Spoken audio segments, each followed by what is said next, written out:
வா என்னுயிரே மீண்டும் ஒரு ஜனனம் கொடு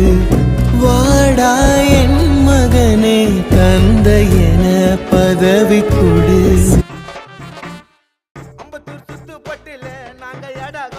கோட்டலாரி செட்டில தூக்க போட்டு வாழ்ந்தவன் அதிக வச்சு முட்டிய பேக்கும் வித்தையெல்லாம் தெரிஞ்சவன் ஊத்துக்குழி வெண்ணடா திருச்செந்தூர் வெள்ளடா சென்னையில என்னடா தண்ணி கொஞ்சம் கூட இல்லடா